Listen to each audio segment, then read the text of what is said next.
मेहता जी। राधे राधे महाराज जी।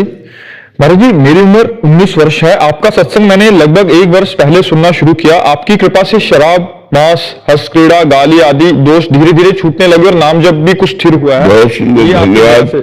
इतनी अवस्था में भी आपने शराब पी चुके? जी।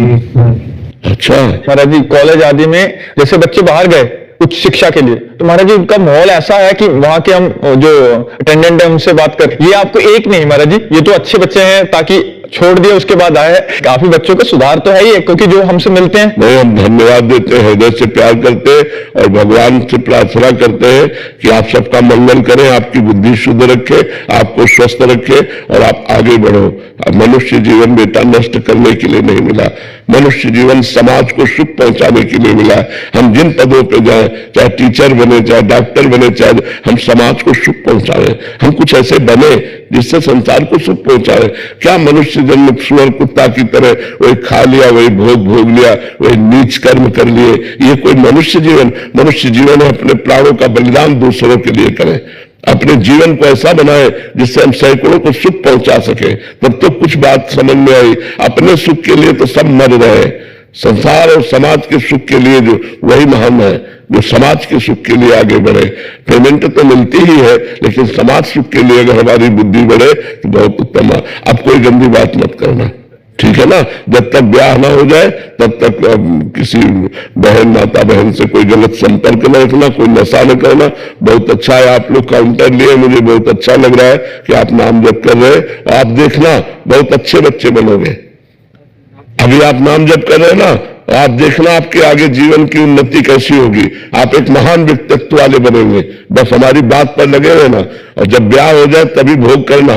जब तक ब्याह ना हो तब तक ब्रह्मचर्य से रहना, फिर आप देख लेना अपना जीवन कैसा होता है। जो लोग ब्रह्मचर्य हल्की अवस्था में नष्ट कर देते हैं वो गृहस्थी लायक भी नहीं रह जाते हैं, वो लोग बहुत हानि को प्राप्त होते हैं। तुम लोग ब्रह्मचर्य से रहो, दंड बैठक मारो, जो हम नियम बताते हैं उनके अनुसार चलो। देखो अभी चमकने लगोगे, नई अवस्था है, अभी दिमाग प्रकाशित होने लगेगा, भगवान की कृपा प्रकाशित होगी। जो आप नाम जप कर रहे हो इससे आपका बड़ा मंगल होगा। कोई नशा नहीं, किसी माता बहन से संपर्क नहीं, गंदे बच्चों का संग नहीं, मोबाइल से गंदी बात नहीं देखना, तो आप देखना आपका जीवन कितना अच्छा हो जाएगा। ठीक है महाराज जी, इसका मूल कारण कहां से बिगड़ी? कुसंग, को न कुसंगति पाए न साई, राहे न नीच मते चतुराई। ये जैसे वायरस फैलता है ना एक से दूसरे में, ऐसे ही गंदे बच्चे, जो गंदे दिमाग के बच्चे हैं, वो अच्छे बच्चों में भी गंदगी डाल देते हैं, वो अच्छे बच्चों में भी गंदे आचरण डाल देते हैं। अब उनको पता नहीं होता कि ये गंदा आचरण है, उनको लगता है सुख है, इसमें मनोरंजन है, इसमें बड़ा आनंद है, और वो गिरते चले। तो हमारे स्कूलों में बच्चे सब प्रकार के होते हैं, वो अच्छे बच्चों को भी गिरा देते हैं, नष्ट कर देते हैं। बिल्कुल नशा नहीं, व्यभिचार नहीं, अच्छे से पढ़ो, माता पिता के अनुशासन में रहो, देखो तुम्हारी उन्नति किस प्रकार की होती है। महाराज जी, आजकल जैसे कॉलेज में रहते हैं तो ज्यादातर छात्र जो कुशंग ही रहते हैं, तो मैं किसी से भी दोस्ती नहीं रखूं। हाँ बिल्कुल बिल्कुल। आज का दोस्त ऐसा नहीं कि आपको अच्छे मार्ग की शिक्षा दे कि तुम गलत मार्ग में जा रहे हो, ऐसा शिक्षा देने वाला नहीं। वो गलत मार्ग में ही दोस्ती होगी। मोबाइल में देखो गंदी बातें दिखा करके आपको प्रोत्साहन देकर गंदे मार्ग में ले जाना, ऐसे दुश्मनों से बचना चाहिए। ये दोस्त नहीं है, ये दुश्मन है जो हमारे नए जीवन की पीढ़ी को बर्बाद कर रहे हैं। ऐसे बच्चों से दूर रहना चाहिए, वो आगे दंड भोगेंगे, वो खुद दंड भोगेंगे। आप अच्छे बच्चे हो, ऐसी गंदी बातों से बचिएगा जिससे आपका जीवन बड़ा निर्मल और भविष्य लोगों को सुख देने वाला बने। हमारे भारत का अगर एक व्यक्ति सुधर जाएगा तो एक कोना सुधर गया। अगर एक एक सुधरना शुरू कर दे तो बहुत सुधार हो जाए। आज काफी बच्चे सुधर रहे, काफी लोग सुधर रहे, नशा छोड़ रहे, मांस छोड़ रहे, व्यभिचार छोड़ रहे, अपनी गृहस्थी को सही ढंग से संभालने की चेष्टा कर रहे। तो इसलिए सावधानी से चलो।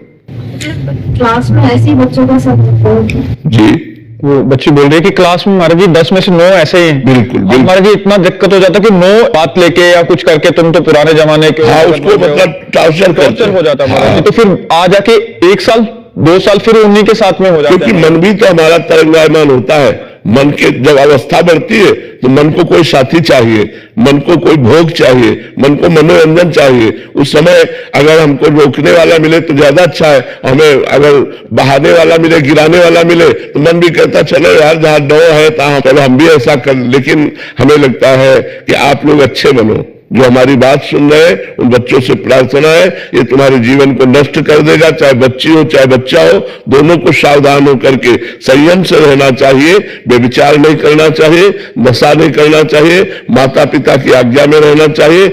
नहीं तो एक बार गलती हो जाती है तो फिर ब्लैकमेल किया जाता है, चाहे लड़की हो चाहे लड़का हो। अब वो डर गया कि मम्मी पापा अगर ये बात जान जाएंगे तो क्या होगा।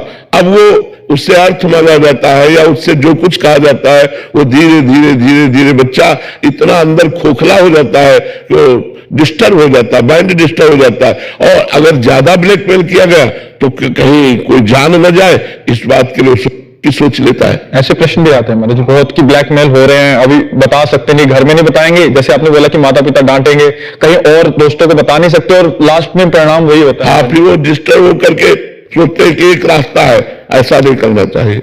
इतने अच्छे मनुष्य जीवन को इस तरह से नष्ट नहीं करना चाहिए। इसलिए पहले से ही सावधान रहो, गंदी बातें मत करो, गंदे आचरण मत करो, किसी को ब्लैकमेल करने का अवसर ही मत दीजिए। आप खुद अच्छे बच्चे बनो, बिल्कुल फटकार दीजिए जो गंदी बातें सिखाने वाले हैं। आप अकेले चलोगे तो 100 को परास्त कर दोगे, अगर आप गलत आचरण में चले गए तो जिसमें 100 बह गए उसी में तुम भी बह गए। इसलिए आप अकेले चलने की सोचो कि मैं एक अच्छा बच्चा बनूंगा, एक भारत का मैं एक अच्छा नागरिक बनूंगा, मैं एक अच्छा सेवक बनूंगा, तो ये मनुष्य जीवन की उन्नति है। इसलिए गंदे बच्चे या बच्चियां जो हमें संग में मिले तो उनसे हमसे बचना चाहिए। हमें टॉर्चर करे, उपहास करे, गाली दे, सुन लेना चाहिए, चल देना चाहिए।